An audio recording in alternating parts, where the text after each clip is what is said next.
Hey gang, Bill Sheridan for the Maryland Association of CPAs. This is the purpose of the CPA. This is our weekly hunt for the why behind what CPAs do. We spend too much time talking about what CPAs do, not enough time talking about why they do it. So that's what we're doing here today, looking to do our part to help change the narrative just a little bit about this profession. And this week, I'm talking with Chanel Trussell. Chanel is a fractional CFO in the Client Advisory Services Division at Clifton Larson Allen. Born and raised in Chicago, came to Maryland for school, but got delayed by life, essentially. A couple of stops and starts here and there before completing her education. She likes to say it's not how you start, it's how you finish, right? And she's right, of course. She also teaches, this is cool, she also teaches accounting as an adjunct professor, rather, at both the Community College of Baltimore County and at Indiana Wesleyan University. So she brings kind of a different perspective to this conversation about the purpose of the CPA. And her purpose, it's all about people. It's about connections, relationships, and that's a purpose that she eagerly passes along to her students as well. I'm going to let her take it from here. Here is Chanel Trussell with her I CPA like to story. say that my full-time job feeds me and my teaching feeds my passion Oh, there you go. Well, that's a great way of looking at it. Well, let's because I talk a don't little. see it as work. Yeah. Well, that's those are the best teachers who see it in that light. Well, I come thank you. from a family of teachers, and so I feel that's great. Yeah. Well, let's talk a little bit about that passion here for a second. I mean, what attracted you to accounting in the first place? Why this profession for you? Well, I'm gonna just be transparent. I had a few people in my family who had their own businesses. They were CPAs, and they lived a lifestyle that was pretty nice.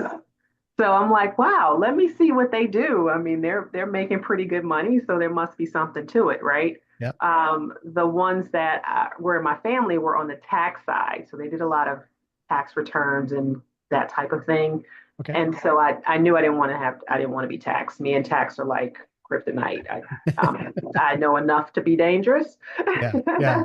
But I prefer financial accounting. I prefer all of that side of the house, if you will, just making sure that everyone is aware of policies and procedures, things are in place to protect them, Hmm. and making sure that their whole accounting team operates as seamlessly as possible, as effective and efficiently as possible. So that's where I like to come in and use my teaching, if you will, to come in and help train and kind of walk through processes and always look for efficiencies. So Yeah. that's where I kind of live in terms of making people better accountants, better focused on the bigger picture, right? And not just trying to do a reconciliation, for Yeah. example. Yeah. I think that focus on the bigger picture and efficiencies is something that we could all benefit from, right? I don't think it's Absolutely. just accounting, but yeah, that's fantastic. Well, so I don't know, maybe this is a two-part question for you, just based on your work at CLA plus your teaching work, but we'll see where it goes. But I'm curious what you see as the purpose or the why behind your work. What do you accomplish by doing what you do? Well, a lot of times, people, they have jobs, they have tasks and things, and they just kind of go through the motions, right? They're effective at it, they're able to get finished, but where is that personal piece? Like, where is that human piece, that interaction with others? It's about emotional intelligence. It's about taking care of the people that you work for and work with, Mhm. and just bringing that piece, that ethos to the conversation, and not just being a bunch of technical button pushers, right? Because I mean, we're known as bean counters, right? That's what they used to call us, bean counters, and we sit in the back office, and that's all we do is push papers and push numbers. And so my purpose is to say there's a human behind this. There's a human behind the screen when you interact with a person on a Teams call or a Zoom call. We all have that need for relationship and connection. And so bringing that, that's my purpose. My purpose is to bring that back to the profession and say, hey, I'm Chanel. Yeah, I can do your reconciliations. I could do your financial statements probably with my eyes closed. But where is that connection? Where is that rapport building? Where is that relationship? And that's my purpose, is bringing that back. And the work that you do, I mean, it impacts human beings too, right? It's not just numbers on a page. I mean, this Absolutely. has absolute consequences for people, Hmm. For sure. How about your work as a teacher, as a professor? How does your purpose there differ from your work at CLA? I would say it's probably goes hand in hand. I mean, again, you're bringing that human element. A lot of times, students may feel like, oh, the instructor or professor doesn't understand what I'm going through. They haven't been where I am, or they already have their degrees, so they don't understand the struggle. And so, my purpose is to make sure, hey, yeah, I didn't get here. This is my journey, right? I got here a different way than probably what most people have gone through. I didn't do the 4 years out of college, I mean, out of high school to college and into a career process. It took me 11 years to get my AA degree from CCBC, from Community College of Baltimore County here in Maryland.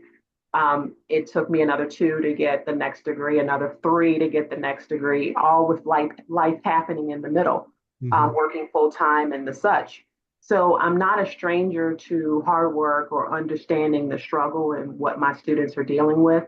So just being able to make sure that I'm transparent enough to share, the struggles that I've gone through and say, hey, if I can do it, so can you. And that's the same with the CPA exam piece of it. I mean, 2 numbers I remember is 783 and 9.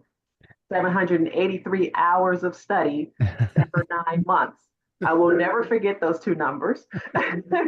And, so it's just bringing yourself forward and being transparent enough to share, what you've gone through, because what you've gone through, somebody may be going through that same thing and they may not bring it to you because they think you've quote unquote arrived. Hmm. Hmm.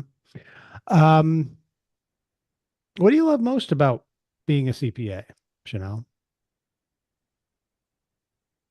I like that I mean, it gives you a little bit of more confidence, right? That you know a little something about a little something. Hmm. And it gives you the ability to have that platform to say, okay, I've done it. Now here's how you can do it. And just being able to say, okay, what can I do? How can I reach back? Or I wouldn't even say reach back, but how can I reach across to bring someone else along with me and say, okay, I'm going to hold your hand. Let's walk together and help you to get here, because I've already seen what the journey can be. Hmm. Let's try to figure out and navigate a path that's going to work best for you. So I think that gives me enough to be able to have a testimony, if you will, that says, this is what it takes. This is how you get here. And it's going to be different for you, for each person. But I think if you have that overview of, hey, this is possible, right? And I think that's what people want. Because right now, sometimes in life, and they're looking at their situation, they may not say this is possible. And so I want to be able to say, I have a CPA license, this is possible, and Hmm. here's why. That's wonderful. Yeah, we definitely need more of that. And here's, I mean, this is kind of interesting because this is a question that I ask everybody, but and usually the question is some form of, if you were sitting across the table from a young person or student, but you are sitting across that table from them, you interact with them on a daily basis. So what do you tell your students about accounting, as they're trying to figure out, their path in this world and where they might fit? What do you tell them about the profession? Well, I want them to have a healthy respect for accounting. A lot of times, the students and even interns at CLA, when they come in, I like to sit down with the high school and the college interns just to kind of, see where their head is at and just kind of see, what their world is like, so to speak. And the biggest thing is have a respect for the profession. It's not about pushing buttons. I've had a few people tell me, oh, all I have to do is learn the system and push a button and it'll give me everything I need.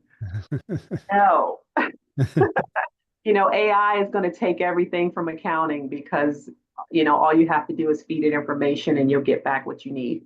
No. So as I'm teaching my students and as I'm going through in our discussions, I'm bringing up the fact that this is a very important field and profession, no different than being a lawyer, no different than being a doctor. You have to go through the process and really have a healthy appreciation for what we do because it matters. If you put one wrong number on your financial statements, it could mean the difference between getting that loan and not getting that loan, right? So it feeds so many different aspects, and it's a department that is, while it's a cost center, we're a very needed cost, right? So we're very needed cost because we affect and we permeate through so many different areas. So I just I bring that to them and say, have respect for the profession, understand that it touches every aspect of business. Great stuff there from Chanel Trussell. So glad she could take time out of her busy schedule to be with us here this week. And listen, she's also a published author. Pretty cool there. So if you're looking for something inspiring to read, head on over to Amazon and order a copy of her novel. It's called Misshappenings. That's MISS Happenings. Subtitled A Journey of Faith, Trust, and Revelation, a book about finding yourself, essentially. Ties right into this conversation in a way, right? And meanwhile, we want to hear from you as well. So head on over to macpa.org/y and share your story with us as we try to offer just a little bit of inspiration to the next generation of accounting and finance professionals. We want to hear what your CPA purpose is as well. And in the meantime, thanks for being here. As always, we will be back again next week. More stories to share then. Until then, have a great week. We'll talk to you again soon. Take care.